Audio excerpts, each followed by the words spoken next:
સમાચાર સવારમાં આપનું સ્વાગત છે। આજના તાજા અને મહત્વપૂર્ણ સમાચારો પર એક નજર કરીએ તે પહેલા ચેનલને સબસ્ક્રાઇબ કરી લો। ગુજરાતમાં 3 સિસ્ટમ સક્રિય, આગામી 3 દિવસ ભારે વરસાદ પડશે। હવામાન વિભાગ અનુસાર ગુજરાતમાં એકસાથે 3 સિસ્ટમ સક્રિય થવાથી આગામી 3 દિવસ સુધી ભારે વરસાદની આગાહી છે। ખાસ કરીને ઉત્તર ગુજરાતના બનાસકાંઠા, સાબરકાંઠા અને દક્ષિણ ગુજરાતના સુરત, નવસારી અને વલસાડ જેવા વિસ્તારોમાં વરસાદ વરસી શકે છે। આ દરમિયાન માછીમારોને દરિયો ન ખેડવા અને નીચાણવાળા વિસ્તારોના લોકોને સાવચેત રહેવા ચેતવણી આપવામાં આવી છે। ઈંડા ફેંકનાર વિધર્મીઓનું સરઘસ કાઢ્યું। ગણેશ ચતુર્થી પહેલા સંસ્કારી નગરી વડોદરાની શાંતિ ડહોળવાનો પ્રયાસ કરવામાં આવ્યો હતો। કેટલાક વિધર્મી યુવકોએ ગણેશજીની પ્રતિમા પર ઈંડા ફેંક્યા હતા। ગણેશ ચતુર્થીના દિવસે પોલીસે તેમને પાઠ ભણાવ્યો છે। વડોદરા પોલીસે ગણેશ મૂર્તિ પર ઈંડા ફેંકનાર વિધર્મી આરોપીઓનું સરઘસ કાઢ્યું હતું। હાથ જોડીને ઘૂંટણીએ બેસાડી મગાવી માફી પણ મંગાવી। એક આરોપી સગીર હોવાથી તેને બાકાત રાખ્યો હતો। મુંબઈમાં લાલ બાગચા રાજાના દર્શને ભક્તોનું ઘોડાપૂર। મુંબઈમાં ગણેશ ચતુર્થીના શુભ અવસર પર પ્રસિદ્ધ લાલ બાગચા રાજાના દર્શન માટે શ્રદ્ધાળુઓનું ઘોડાપૂર ઉમટ્યું હતું। દર વર્ષની જેમ આ વર્ષે પણ ગણેશ ઉત્સવની ભવ્ય ઉજવણી શરૂ થઈ ગઈ છે અને ભક્તો લાંબી કતારોમાં ઊભા રહીને બાપ્પાના દર્શન કરી રહ્યા છે। લાલ બાગચા રાજાના દરબારમાં દેશભરમાંથી લાખો ભક્તો આવે છે। સમગ્ર મુંબઈ શહેરમાં ભક્તિનો માહોલ છવાયો છે।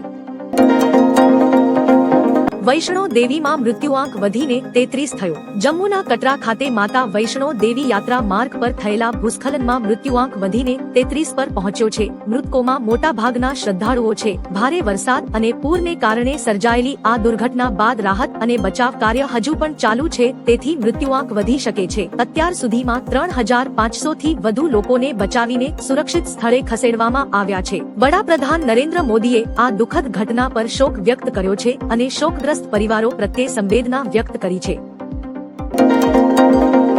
25 દેશોએ અમેરિકા પાર્સલ મોકલવાનું અટકાવ્યું। અમેરિકન પ્રમુખ ડોનાલ્ડ ટ્રમ્પ દ્વારા નવા ટેરિફ લાદવાના ભયને કારણે લગભગ 25 દેશોએ અમેરિકામાં પાર્સલ સેવાઓ મોકલવાનું અટકાવી દીધું છે। આ નિર્ણય યુનિવર્સલ પોસ્ટલ યુનિયન દ્વારા આપવામાં આવેલી અનિશ્ચિતતાઓને કારણે લેવામાં આવ્યો છે। નવા નિયમ મુજબ $800 થી ઓછી કિંમતના પાર્સલ પર પણ ડ્યુટી લાગુ થશે, જે પહેલા ડ્યુટી ફ્રી હતા। આ નિર્ણયથી આંતરરાષ્ટ્રીય વેપારને અસર થવાની શક્યતા છે।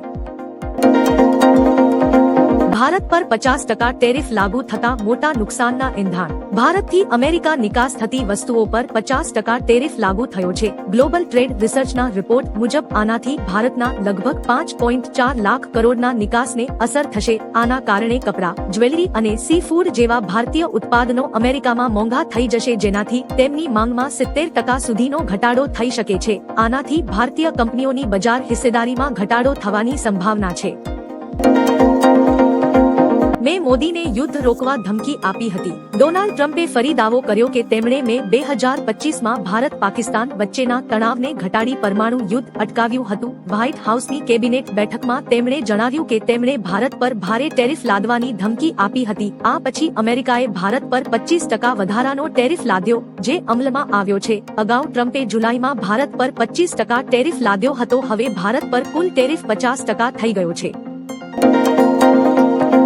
ટેરિફ પર ભારતને વધુ એક દેશનો સાથ। ફિજીના વડાપ્રધાન સિટીવેની લિગામાદા રાબુકા હાલમાં ભારત પ્રવાસે છે। નવી દિલ્હીમાં Indian council of world affairs દ્વારા આયોજિત ઓશન ઓફ પીસ લેક્ચરમાં તેઓએ ભાગ લીધો। આ દરમિયાન તેમણે અમેરિકા દ્વારા ભારતીય માલસામાન પર 50% ટેરિફ લગાવવામાં આવ્યો છે તે મુદ્દે કટાક્ષ કર્યો હતો। રાબુકાએ જણાવ્યું કે કોઈ ખુશ નથી, પણ ભારત એટલું શક્તિશાળી છે કે આ મુશ્કેલીઓનો સામનો કરી શકે છે।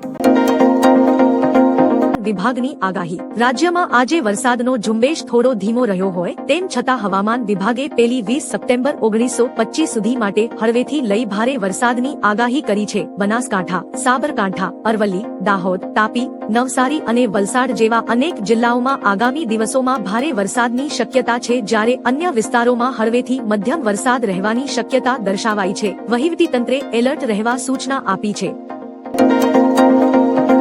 ટેરિફ અંગે પીએમઓમાં બેઠક, ટ્રમ્પને આપશે જવાબ. અમેરિકા દ્વારા ભારતીય માલ પર લાદવામાં આવેલા 50% ટેરિફના મુદ્દા પર વડાપ્રધાન નરેન્દ્ર મોદીની અધ્યક્ષતામાં પીએમઓમાં ઉચ્ચ સ્તરીય બેઠક શરૂ થઈ છે. આ બેઠકમાં અનેક મંત્રાલયોના વરિષ્ઠ મંત્રીઓ અને અધિકારીઓ હાજર છે. આ બેઠકમાં અમેરિકાના ટેરિફની અસરોની સમીક્ષા કરીને ભારતની આર્થિક અને રાજદ્વારી રણનીતિ તૈયાર કરવામાં આવશે. આ ટેરિફ નીતિ દ્વિપક્ષીય વેપાર સંબંધો પર ગાઢ અસર કરશે. પીએમ મોદીએ ગુજરાતમાં હાઇબ્રિડ બેટરી ઉત્પાદન લોન્ચ કર્યું. અમદાવાદમાં પ્રધાનમંત્રી નરેન્દ્ર મોદીએ તોશિબા, ડેન્સો અને સુઝુકી વચ્ચેના સંયુક્ત સાહસ દ્વારા બનાવેલા TDS લિથિયમ આયન બેટરી પ્લાન્ટમાં હાઇબ્રિડ બેટરી ઇલેક્ટ્રોડના સ્થાનિક ઉત્પાદનની શરૂઆત કરી. આ પ્રોજેક્ટ ભારતના બેટરી ઇકોસિસ્ટમના આગામી તબક્કાનું પ્રતીક છે. આ અવસરે સુઝુકી મોટર કોર્પોરેશનના પ્રમુખ તોશિહિરો સુઝુકી અને ગુજરાતના મુખ્યમંત્રી ભૂપેન્દ્ર પટેલ પણ હાજર રહ્યા હતા. અંબાલાલ પટેલની લેટેસ્ટ આગાહી. 28 ઓગસ્ટ સુધી ઉત્તર ગુજરાત, બનાસકાંઠા, સાબરકાંઠા, અરવલ્લી સહિતના વિસ્તારોમાં વરસાદની સંભાવના. પંચમહાલ અને કચ્છમાં ભારે વરસાદની આગાહી. 31 ઓગસ્ટથી 5 સપ્ટેમ્બર સુધી ગુજરાતમાં ભારે વરસાદ. ગણેશ ચતુર્થી અને રામદેવ પીરની નવરાત્રીમાં પણ વરસાદની આગાહી. નવરાત્રી છઠ્ઠા નોરતાથી દશેરા સુધી વરસાદ.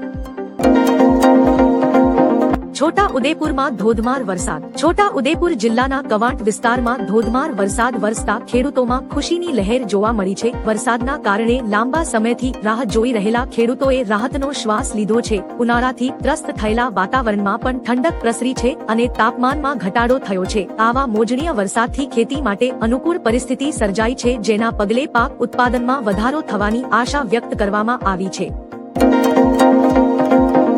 અમેરિકા ભારત વેપાર તણાવ વચ્ચે 25% વધારાનો ટેરિફ લાગુ થશે. અમેરિકાએ ભારત પર 25% વધારાનો ટેરિફ લાગુ કરવાની સત્તાવાર જાહેરાત કરી છે, જે 27 ઓગસ્ટની મધરાતથી અમલમાં આવશે. ફાર્માસ્યુટિકલ્સ, સેમિકન્ડક્ટર અને ઉર્જા જેવા કેટલાક ક્ષેત્રોને આ ટેરિફમાંથી મુક્તિ અપાઈ છે. અમેરિકાનો દાવો છે કે ભારત રશિયાથી તેલ ખરીદી દ્વારા યુક્રેન યુદ્ધમાં મોસ્કોને આડકતરી રીતે સહાય આપી રહ્યું છે. આ નિર્ણયથી દ્વિપક્ષીય વેપારમાં તણાવ વધવાની શક્યતા છે.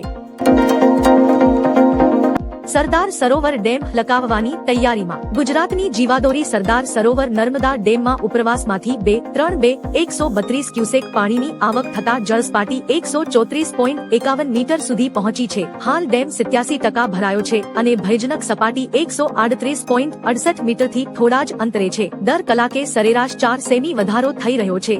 વીજ ઉત્પાદન માટે RBPH અને CHPH પાવર હાઉસ ફરી શરૂ કરાયા છે. હાલ ડેમમાંથી 49,309 ક્યુસેક પાણી નર્મદામાં હોડાઈ રહ્યું છે. મેંદરડામાં મેઘતાંડવથી ખેતરો અને ખેડૂતો તબાહ. જૂનાગઢના મેંદરડા તાલુકામાં 5 દિવસ પહેલા પડેલા ધોધમાર વરસાદે ભયાનક તબાહી સર્જી છે. 15 થી વધુ ગામોમાં ખેતરો અને વોકળાના પાળા તૂટી જતા ઉભા પાકને વ્યાપક નુકસાન થયું છે. ખેડૂતોના મોઢે આવેલો કોળિયો છીનવાઈ ગયો છે. ખેતરો ધોવાઈ જતા મગફળી, કપાસ અને તલ જેવા પાકો સંપૂર્ણપણે નાશ પામ્યા છે અને પાણીના પ્રચંડ પ્રવાહ સાથે તણાઈને આવેલા મોટા પથ્થરો ખેતરમાં પથરાઈ ગયા છે. દિવસ અતિ ભારે વરસાદની આગાહી. 14 જિલ્લામાં એલર્ટ. રાજ્યમાં વરસાદી માહોલ યથાવત છે, ત્યારે હવામાન વિભાગ દ્વારા 31 ઓગસ્ટ સુધી માટે ભારે વરસાદનું એલર્ટ જાહેર કરવામાં આવ્યું છે. આજે 26 ઓગસ્ટે ભાવનગર, છોટા ઉદેપુર અને દાહોદ જિલ્લામાં અતિભારે વરસાદ માટે ઓરેન્જ એલર્ટ છે, જ્યારે અન્ય 17 જિલ્લામાં યલો એલર્ટ જાહેર કરાયું છે. દક્ષિણ ગુજરાતમાં આગામી 3 દિવસ વરસાદનું જોર યથાવત રહેશે. તંત્ર દ્વારા લોકોના સુરક્ષિત વળાંક માટે રાહત કામગીરી સજ્જ રાખવાની સૂચના આપી છે.